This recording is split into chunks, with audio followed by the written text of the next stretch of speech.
টুসু উৎসব একটি লোক উৎসব। একে মকর পরবও বলা হয়ে থাকে। অঘ্রাণ সংক্রান্তিতে শুরু হয়, শেষ হয় পৌষ সংক্রান্তিতে। টুসু এক লৌকিক দেবী, যাকে কুমারী হিসাবে কল্পনা করা হয়। প্রধানত কুমারী মেয়েরা টুসু পূজার প্রধান ব্রতী ও উদ্যোগী হয়ে থাকে। এই উৎসব পশ্চিমাঞ্চলের জেলাগুলিতেই হয়, বিশেষ করে বাঁকুড়া, পুরুলিয়া, মেদিনীপুর জেলা, এছাড়া ঝাড়খণ্ড রাজ্যের পূর্বে সিংভূম জেলার কিছু জায়গায় এই উৎসবের প্রচলন বেশি। টুসু শব্দের উৎপত্তি নিয়ে বিভিন্ন মতবাদ রয়েছে।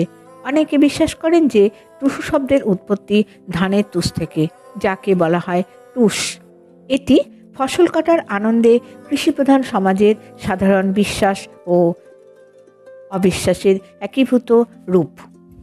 এই টুসু উৎসবকে কেন্দ্র করে জেলাবাসীর তুমুল উন্মাদনা। পুরুলিয়া জেলাবাসীর প্রাণের উৎসব এই টুসু ও ভাদু। টুসু কেনার জন্য ভিড় জমায় মেয়ে বউরা।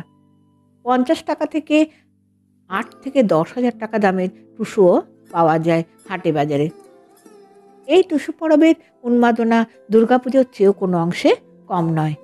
মাটির পাত্রে গোবরের তৈরি টুসুর অবয়ব বানিয়ে চালের গুঁড়ো, সিঁদুর ও কাজলের টিপ দিয়ে টুসু পেতেছেন।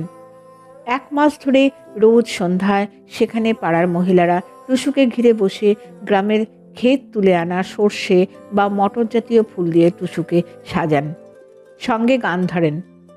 টুসুমণি মাগো, আলতা পড়া পাগো, কিংবা সাজ দিলাম, সন্ধ্যা দিলাম, স্বর্গে দিলাম বাতি গো। লাঠি খেলা, পটচিত্র, কর্মশালা, ঝুমুর নাচ, মেলা ইত্যাদি অনুষ্ঠিত হয় এই টুসুকে কেন্দ্র করে। মেলায় আদিবাসীদের ঐতিহ্যবাহী মাংসের পিঠে সহ আরও নানা ধরনের পিঠেপুলি মিলবে।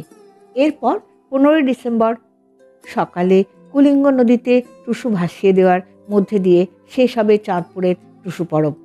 সাধারণভাবে আগামী 14 জানুয়ারি 29শে পৌষ টুসুকে জলে বিসর্জন দেওয়া হবে, অর্থাৎ টুসু পূজার এই দিনে সমাপন।